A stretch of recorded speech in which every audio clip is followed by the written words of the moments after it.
cette nouvelle vidéo pour parler de mes produits terminés. C'est parti! Si vous n'êtes toujours pas abonné à ma chaîne, je vous invite à le faire en cliquant ici sur le bouton s'abonner. C'est totalement gratuit et vous pourrez être mis au courant de mes prochaines vidéos. Alors je vais commencer peut-être avec les shampoings parce qu'en fait j'ai plein de produits. À chaque fois j'essaye d'en présenter que 10 pour pas que la vidéo soit trop longue. Mais en fait j'en accumule trop, je les tourne pas assez souvent. Du coup je vais essayer de parler très vite et que ça aille très vite. Allez c'est parti, on s'accroche, c'est parti. On a donc terminé le shampoing Head & Shoulders 2 en 1 qui était au citrus fraîche, qui était destiné donc aux cheveux gras qui ont besoin de soins. Et j'ai beaucoup aimé ce produit parce que franchement je trouve qu'il n'agresse pas le cheveu, il fait bien son job.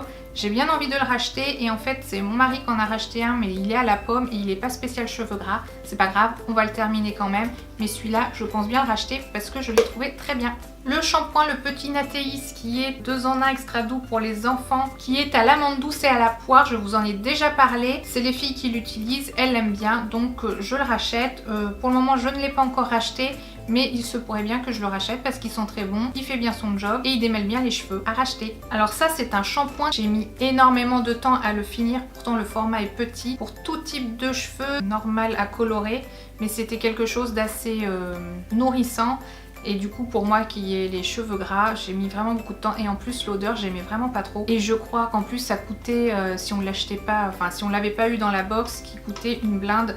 Donc c'est sûr que je le rachèterai pas du tout, j'avais pas du tout apprécié. La preuve, j'ai mis 1000 ans à le terminer. Le shampoing Timothée Pur pour cheveux normaux regressant vite. On l'a acheté et racheté beaucoup, mais pour le moment je ne le rachète plus parce que j'ai trouvé le Head & Shoulders que je trouve qu'il est bien. Donc peut-être qu'on le rachètera un jour, surtout qu'il est sans silicone, ni parabènes, ni colorant. Donc à voir par la suite si on le rachète, pourquoi pas. On va rester dans la douche et je vais vous présenter les produits genre gel douche, huile de douche, trucs comme ça. C'est parti. Donc le fameux Cadom format 750 ml en flacopompe, gel douche sans savon à l'huile d'amande douce bio pour une peau adoucie, pour les peaux délicates, sans parabènes, sans savon. Vous savez que je le rachète quand même assez souvent. Donc pour le moment je ne l'ai pas racheté mais on va forcément se retourner vers du Cadom incessamment sous peu parce que voilà, on le trouve très bien. Et comme d'habitude, flacon pompe, j'adore les flacons pompe. On va enchaîner avec les produits pour la douche, pour les mains, voilà, c'est parti. Un produit pour les mains à l'effigie de Kitty. Le truc il est dégoûtant quoi, il a pris la poussière. En plus le plastique a jauni, c'était donc pour mes filles pour se laver les mains. Le truc avait une odeur super chimique. Voilà, c'est marrant, il y a la figurine, mais franchement, je sais pas trop ce qu'il y avait dedans comme composition. Mais ça sentait pas vraiment le produit naturel. Puis j'aimais même pas l'odeur chimique qu'il y avait. Donc bref, non, je n'en rachèterai pas. Le gel lavant pour les mains de chez Yves Rocher avec l'odeur orange confite et cannelle. J'avais eu à Noël et puis qu'on a utilisé pas très longtemps après. Qui sentait vraiment justement les fêtes de Noël, l'hiver et tout ça, c'était une odeur réconfortante. Après de l'utiliser pendant l'été, ça faisait un peu plus bizarre. Je ne pense pas le racheter parce qu'en plus c'était une édition limitée. Du coup, j'enchaîne tout de suite avec le bain douche de la même collection.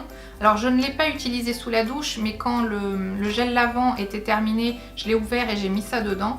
Parce que je me vois pas du tout prendre ma douche avec ce genre d'odeur qui est quand même assez forte. Et je suis pas une grande fan de la cannelle. Voilà, donc non, je ne le rachèterai pas non plus. L'huile de douche Atoderm de chez Bioderma que j'avais reçue en test, qui est pour les peaux sensibles, sèches, très sèches à irriter, ultra nourrissant, anti-irritation, et que j'avais reçu pendant la période où je faisais mon traitement à l'isotrétinoïne, comme Roaccutane pour l'acné, donc avec la peau qui se dessèche.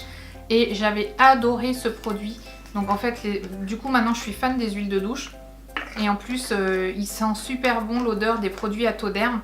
Donc vraiment, il se pourrait qu'un jour je rachète. Parce que j'avais beaucoup aimé. Mais c'est vrai que j'aime bien changer quand même. Mais il était franchement génial. Donc si pendant cet hiver vous cherchez des produits nourrissants pour la peau qui ne dessèchent pas, qui sentent bon, qui sont efficaces, Atoderm, c'est une très bonne gamme. Le gommage intégral visage et corps de chez Uriage qui exfolie en douceur, nettoie et lisse, haute rinçabilité. J'avais bien aimé, voilà. C'est vrai qu'au niveau gommage aussi, je tourne très souvent. Ce qui est bien avec celui-ci, c'est qu'il fait à la fois le visage et le corps. Il a des grains assez gros, mais qui sont très doux, donc qui n'irritent pas la peau. De toute façon, Uriage, c'est comme Bioderma. Pour moi, ce sont des très bons produits, donc il se peut qu'un jour j'y revienne. Le déodorant antitranspirant Narta impeccable, anti-trace globale, efficacité 48 heures, anti-trace jaune et blanche, anti-décoloration, fraîcheur active sans alcool. En fait, ils fonctionnent bien et ils sont très bons. Donc, j'aime bien le violet en plus. Voilà. La coloration Eugène Color, Color & Care, coloration et soins longue durée à l'huile de pépins de raisin sans ammoniac. Couverture parfaite des cheveux blancs, couleur naturelle et reflets brillants, nutrition intense, cheveux préservés et soyeux. Et j'avais pris la couleur 6-3 noisette. C'est un produit que j'avais testé dans le cadre du club des experts et j'avais pas suivi vraiment à la lettre le protocole parce que j'avais pas compris, mais au début ils disent de mettre un sérum pour protéger le cheveu si on a... Enfin moi j'avais compris, alors attends, il marque protection cheveux et cuir chevelu, appliquer le sérum protecteur instantané sur les cheveux secs, non lavés sur les zones les plus fragilisées des longueurs ou cuir chevelu. Et donc là c'est sur le côté, mais quand j'avais lu la notice, moi j'avais compris qu'il fallait mettre ce sérum uniquement si on avait les cheveux très abîmés, pour le protéger. Donc du coup je me suis dit je le mets pas du tout. Et du coup tout a foiré, c'est comme s'il y avait rien qui avait pris. En fait pour moi ça a été un flop. Alors soit j'ai vraiment mal utilisé le truc, voilà, c'est ça ou rien, c'est comme si il s'était rien passé. Je ne tenterai pas de le racheter parce qu'en fait je suis plutôt satisfaite des Casting Color Gloss, un truc comme ça de chez L'Oréal, j'ai jamais de problème avec. D'ailleurs, il faudrait parce que j'ai les cheveux blancs là qui sont de retour. Donc voilà, à tester. Est-ce que vous l'avez testé? Qu'est-ce que vous en avez pensé? Dites-moi tout. Parce que voilà, moi, flop.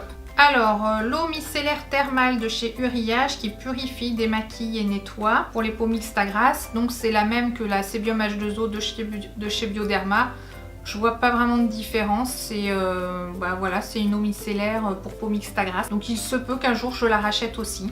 L'eau micellaire à créaline H2O, donc de chez Bioderma, qui est pour peau sensible avec le bouchon rose, mais c'était une édition limitée avec le bouchon, vous savez, on pose directement le coton dessus, on appuie et puis il y a le liquide qui vient.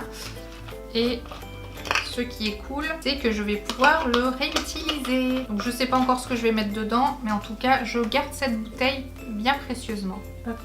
En plus, elle est jolie quand on aime le rose. La lotion clarifiante beauté pure de l'Institut Arnaud, qui fait partie donc du rituel matité anti-âge, qui régule le sébum, affine le grain de peau, sublime le teint. J'avais testé tout le programme beauté pure avec donc la lotion, le masque, la crème de jour. J'ai adoré la crème de jour qui pour moi elle est parfaite pour les peaux de femmes qui ont la peau mixte à grasse. Franchement j'avais adoré parce qu'elle était à la fois hydratante et matifiante et elle donnait ce petit côté anti-âge quand même qui était sympa, on sentait un petit peu les traits un peu plus retendus, tout ça. Du coup la lotion, je sais plus ce que j'en ai pensé, mais je pense qu'elle me piquait un petit peu le visage. Je ne pense pas la racheter elle directement, par contre la crème de jour, il se pourrait bien oui qu'un jour je la rachète. Voilà, donc la lotion, ouais, j'arrive pas trop à me rappeler, mais il me semble qu'elle me piquait le visage. La Cica Bio Crème de Bioderma, qui est la crème réparatrice apaisante, peau abîmée irritée, restaure l'épiderme.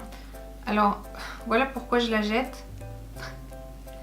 En fait, le tube a craqué tout seul au-dessus. Bon, faut dire, elle est périmée depuis le mois de mars 2015, sachant qu'après ouverture, il faut la conserver 6 mois. Donc on peut imaginer depuis quand je l'ai. Sachant que même quand elle avait cette couleur qui avait un peu tourné, je continuais de l'utiliser parce que c'est une crème que j'aime bien. Sachant que quand j'avais pas encore fait le traitement à l'isotrétinoïne, j'avais des boutons d'acné dans le dos.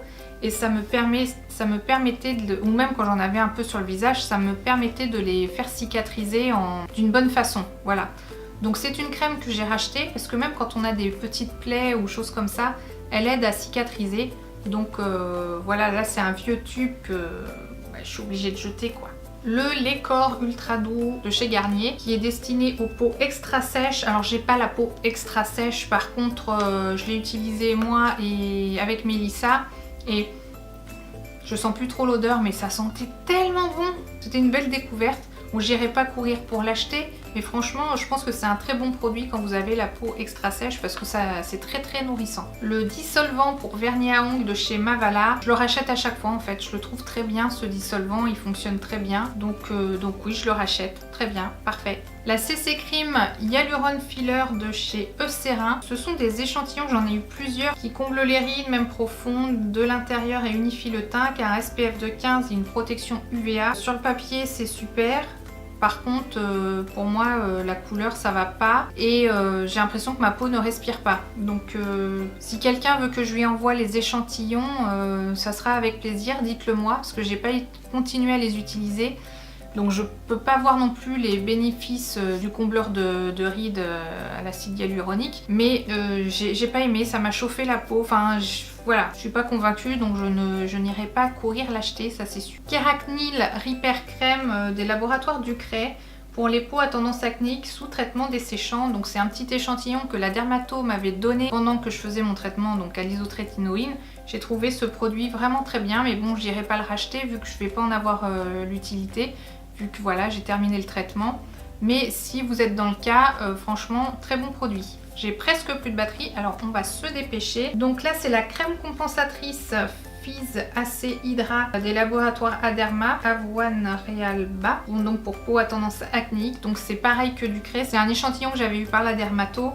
Et il y a une petite odeur d'avoine je pense, ou je sais pas quoi, mais j'aime pas trop son odeur, donc ça n'a pas été un grand plaisir pour moi de l'utiliser, même si elle faisait bien son job de crème hydratante pendant le traitement desséchant. La crème lavante hydratante Effaclar H de La Roche-Posay, qui est donc une crème lavante hydratante dermo-apaisante pour les peaux fragilisées par les traitements desséchants.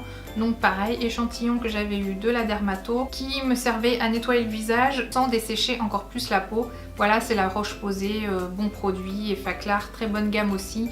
J'aime beaucoup, mais j'irai pas le racheter parce que je n'en aurai pas l'utilité. La crème Sebium Matte Control de chez Bioderma, Matélisse pendant 8 heures, soin hydratant anti-brillance pour les peaux sensibles mixtes à grasse. Alors au début je l'avais pas trop appréciée, mais après j'ai réussi à l'apprécier, c'est-à-dire que je pensais qu'elle faisait un combo entre deux crèmes que j'avais à une époque. Je pense qu'il faudrait que je la rachète et que je la teste en dehors du contexte dans lequel je l'avais utilisée la première fois. Voilà. Parce que je me rappelle plus trop. Ah oui, c'est ça. C'est qu'en fait, il marque pendant 8 heures. Mais quand tu mets ta crème de jour, qu'il est 7 heures du matin, que tu fais 7 et 8, ça fait 15, forcément, t'as vite fait de briller, quoi. Donc, anti-brillance, ouais, c'est bien quand on vit dans une grotte ou qu'on sort pas de chez soi pendant 8 heures. Mais une journée, chez moi, ça dure plus que 8 heures. Donc voilà. De toute façon, moi, il n'y a pas beaucoup de produits qui m'empêchent de briller jusqu'à midi, enfin après-midi quoi. Bref. Donc, vu que c'est Bioderma, oui, je pourrais très bien aller la racheter pour me faire vraiment une idée plus précise. Ah, je sais plus ce que j'en pense, ça m'agace. Le lait crème concentré de chez Embryolisse, qui est un soin hydratant nutritif adoucissant. Alors il marque que c'est pour tout type de peau et c'est vrai que quand je l'avais reçu j'étais encore sous traitement à l'isotrétinoïne, donc j'avais la peau quand même qui était bien asséchée et je trouvais qu'elle n'avait pas d'effet gras. Donc effectivement elle n'a pas d'effet gras, mais si on l'utilise le matin elle va être quand même trop hydratante, nourrissante je trouve, donc on va vite fait briller. Donc ce que j'ai fait c'est que je l'utilisais le soir et elle me faisait vraiment une peau toute douce, bien nourrie, repulpée au petit matin. Donc j'ai bien aimé l'utiliser, mais je ne courrai pas je pense pour la racheter tant que j'ai de la peau mixte à grasse, mais de toute façon il faut que je vive avec, j'aurai toujours la peau mixte à grasse. C'est la dermato qui me l'a dit, hein. Elle m'a dit même quand vous aurez terminé votre traitement, vous aurez toujours la peau mixte à grasse. C'est comme ça, c'est votre nature. Voilà, cette vidéo est à présent terminée, j'espère qu'elle vous a plu. Dites-moi s'il y a des produits que vous avez testés aussi dans toute cette gamme de produits terminés. Quels sont ceux que vous rachetez à chaque fois? Dites-moi tout, je veux tout savoir. Et je vous dis à bientôt dans une prochaine vidéo. Ciao!